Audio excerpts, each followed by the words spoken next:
in times of crisis and anxiety. We know that the book seems to come through the angels so long ago, but we also know that it is there to address what is eternal about us. Human nature does not change. The vices are still there. Envy, anger, resentment, telling lies, dishonesty, inappropriate behavior, they're still with us. And the virtues are still with us. Honesty, straightforwardness, justice, forgiveness, nothing has changed. And in these verses, Allah subhanahu wa ta'ala is starting by saying something that requires a little bit of thought. The good deed and the evil deed are not equal. Isn't this obvious? Good and evil are not equal. It means something deeper than this. What it means is that a good deed is in keeping with the nature of God's world and the universe. Allah subhanahu wa ta'ala is al-muhsin, the doer of good. When we do good in accordance with what is natural and what is in accordance with His commands, we are in harmony with the blessed flow of His creation. We are connected to al-haq. When we do an evil deed, this comes not from the truth, but from the batil. Inna al-batila kana zahuqa. Falsehood is ever passing away. It comes from the lower self, which is ever changing. From the animalistic drift of our impulses, it's rooted in unreality. So a good deed and an evil deed are not equal. And then the power of the good deed is explained as the verse goes on. Push back with something better. And then the one between whom you and him there was enmity shall become like a warm friend. And this is given only to people of sabr, steadfastness, and given only to people of great good fortune. So what is this pushing back with something that is better? How can we do this? How does it demonstrate the power of the good deed over the emptiness of the bad deed? What does it mean to push back with something better? So many of the stories in the Holy Qur'an indicate that even though justice is right and true and holy, there can be a transcending of the strict meaning of justice. Consider the story of Sayyidina Yusuf alayhi salam, the Prophet Joseph. What wrongs he suffered from his own flesh and blood. All of his own brothers conspired to kill him and then to lie to their father, ignoring his grief, envy, resentment. It's hard to imagine a more primitive motive for a cruel murder, fratricide. And then he goes through the trials that Allah has prescribed for him.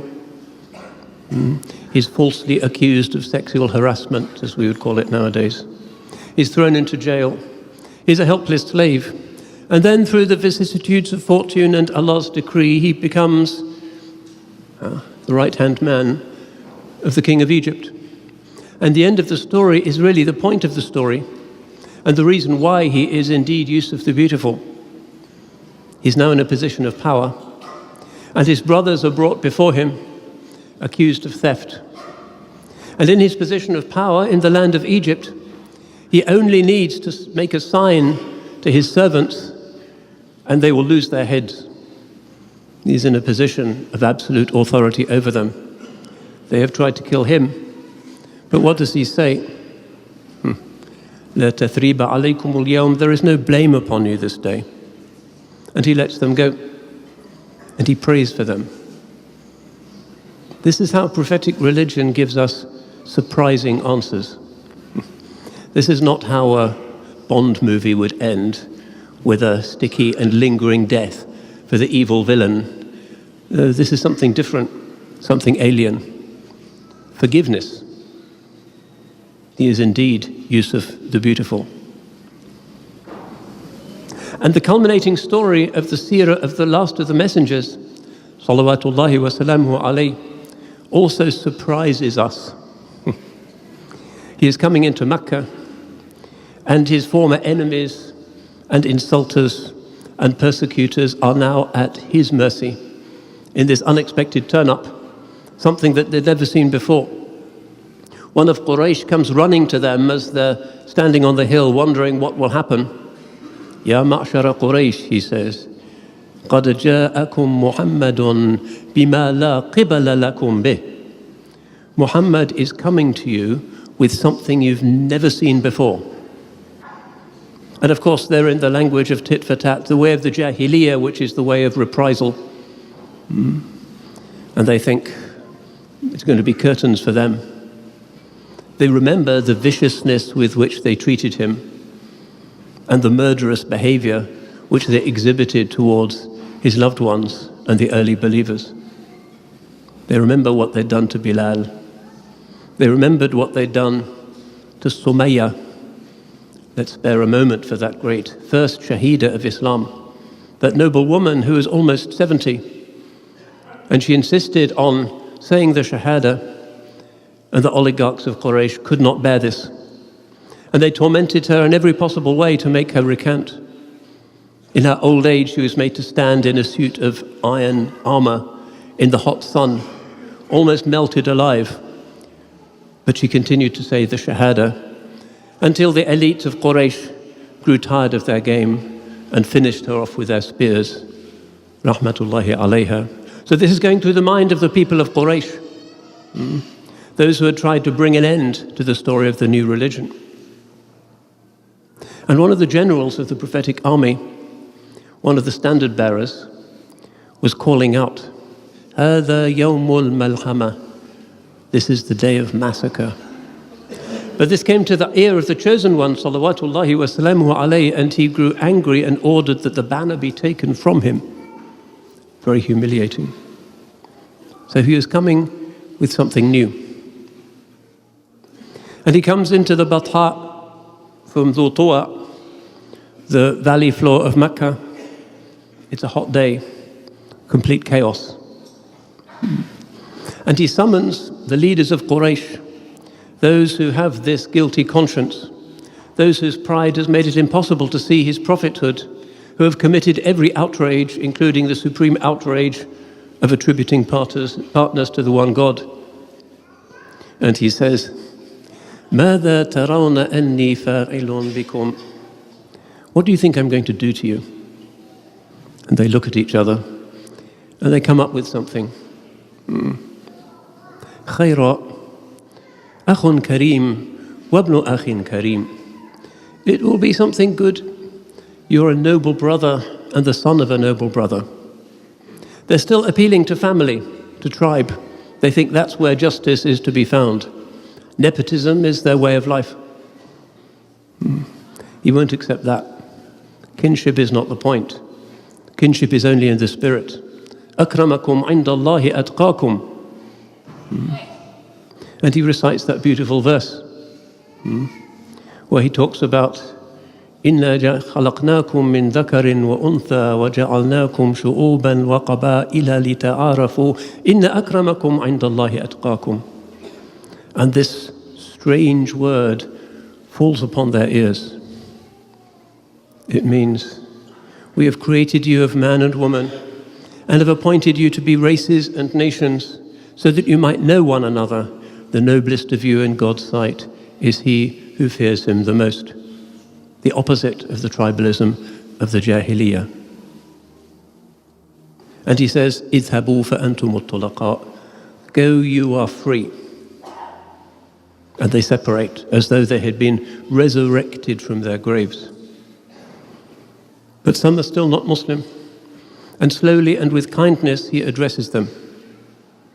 Abu Bakr, radiallahu anh, whose great sorrow has been that his father had still not taken the Shahada, who is now an old man, leads his father to the Kaaba to see the Holy Prophet, sallallahu alayhi wasallam.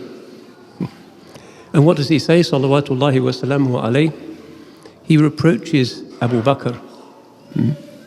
He said, if only you'd kept him in his house, فَآتِيهِ فِيهِ, so that I could come and see him there, because he's an old man. And then he reaches out his blessed hand and he places it upon the heart of Abu Bakr's father. And all of the corruption and the rot and the doubt and the darkness and the shadows of the Jahiliyyah are melted away by the light of that blessed hand. Can you imagine a prophet's hand upon your chest and his eyes looking into yours? What would remain of your secrets and your sins and the lies you told yourself? And he comes into Islam. And they come into Islam through this pushing back with something that is better. Now, it is inevitable in the lives of the Muslims that there are tribulations. أَحَسِبَ النَّاسُ أَنْ يُتْرَكُوا أَنْ يَقُولُوا آمَنَّا. Do people think that they will just be left to say, we believe, وَهُمْ لَا يُفْتَنُونَ, and they will not be given tribulations? Do we really think that we'll just have an easy life with our cars outside our nice houses and our kids going to good universities and everything will be lovely for us? Unlikely. There is always an ibtila and a fitna and a trial for the believers. And the trial usually takes the form of that old jahiliyyah, which they had placed in their own hearts. إِذْ جَعَلَ الَّذِينَ كَفَرُوا فِي قُلُوبِهِمُ الْحَمِيَّةَ حَمِيَّةَ الْجَاهِلِيَّةِ. The people of unbelief placed that fever in their own hearts, the fever of jahiliyyah. What is that fever? It's the fever that makes you think, my people, right or wrong. The fever that makes the adrenaline rush and the testosterone surge when in an angry crowd. The fever that thinks, I'm on this side and they're not human. This is the meaning of the fever of jahiliyyah. And the word that the Qur'an uses is as if it's a sickness in the heart, a fever, anger. We know what he said about anger, alayhi salatu wassalam. Al-ghadabu jamratun fi qalbi ibn Adam.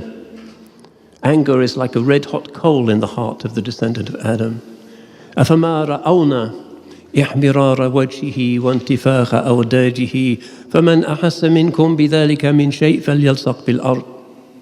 Have you not seen how the angry man's face darkens and his jowls grow?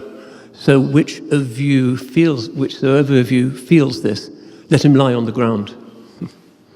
How often do we do that? Usually when faced with a challenge or a threat or a problem, we're like the people of Jahiliyyah and we jump up. We don't lie down. We trust our anger rather than trusting what is right. And the result is never good for us. So what we're seeing today, not just in England but in Europe, is the growth of the old hamiyyah, the feverishness of tribalness. You're not English, you're not Belgian, you're not Swedish, you come from elsewhere. It doesn't really have much thinking behind it. It's pure tribalism. And perhaps this is one reason why we are warned so often in Allah's book against national pride and against tribalism, because it comes from the lowest part of us. My people, right or wrong. But then what does this verse tell us to do? We're confronted by those people, and actually they don't have much to say, although they shout a lot. What is the verse telling us should be our response? What is pushing back with something better? It's just protesters and counter-protesters hurling insults at each other. It's like the old tribes of Arabia. No communication. What we need is the sakīnah, the calm. After that verse about the hamiyyat al-jahiliyyah, Allah says, فَأَنزَلَ اللَّهُ سَكِينَتَهُ عَلَى رَسُولِهِ وَعَلَى الْمُؤْمِنِينَ وَأَلْزَمَهُمْ كَلِمَةَ التَّقْوَى وَهُمْ أَحَقُّ بِهَا وَكَانُوا أَحَقَّ بِهَا وَأَهْلَهَا. So after this Jahili stuff that had ruined Arabia for so many decades and centuries and millennia, this new thing had come. Allah sent down His sakīnah, this calm. In the midst of this tumultuous day, the greatest day in the history of Makkah, He's looking out for Abu Bakr's father, and He's forgiving people, and He lets them off, and the hearts are melted, and the hearts are turned. A message from this is that we must never dehumanize our neighbors, whatever they say about us. What do they know about Islam, really, when they're throwing bottles or smashing shops? Have they read a book of Aqidah? Have they studied the Hadith? I don't think so. They probably don't know anything about their own religion. I like the event that happened at the Liverpool Mosque 2 nights ago. The protesters were outside, the lines of riot police, etc. An alarming situation. The Imam of the mosque went out. After 3 hours, the police said, all right, if you want, you can go over and talk to them. In those 3 hours, he'd got the mosque kitchens busy with cooking food. So the Imam and the people from the mosque went over to the lines of the demonstrators and the bottle throwers and the football supporters and the England repeaters, offered them food and started to talk to them. They hadn't expected this. This looks like the idfa' billati hiya ahsan, push back with something better. Hospitality, not the zero-sum game of jahiliyyah, but something better. Listen to them. What do they say? And of course, they know nothing about Islam or even about their own religion. They're the victims, not of immigration, but of the loss of their own world, which was not caused by immigration, but was caused by globalization, which was caused by Hollywood. It's those things that have destroyed their in-girlish culture. It's the Netflix every day on their monster TV set that's making them something different, not the Sikh family next door. But they're not rioting against Netflix or Mr. Musk. No, they just look for whatever target seems to be most visible and most evident. It's primitive. It's the primitivism of the Jahiliyyah, which means that you can talk to it and you can talk past it through a generous gesture. And who knows what might ensue. Yesterday at this time I was in this mosque. An English non-Muslim guy comes in, a youth, and he looks a bit uncomfortable. He doesn't really know where to take his shoes off, and everybody can see. And of course the situation is a bit tense. People are watching and wondering. But we shouldn't have jumped to conclusions. He came to take his shahada. He hadn't booked. He just came in, this ordinary English guy off the streets, not knowing too much, but he wanted La ilaha illallah, Muhammadur Rasulullah. So after Zuhr yesterday, he took his shahada right there. The second shahada yesterday, actually. Alhamdulillah. Push back with something better. Don't demonize people. Assume that there's something there that is really human that you can talk to. At some point, you may be able to embrace them. Only that which comes from the sakīnah will calm them down and will win them over.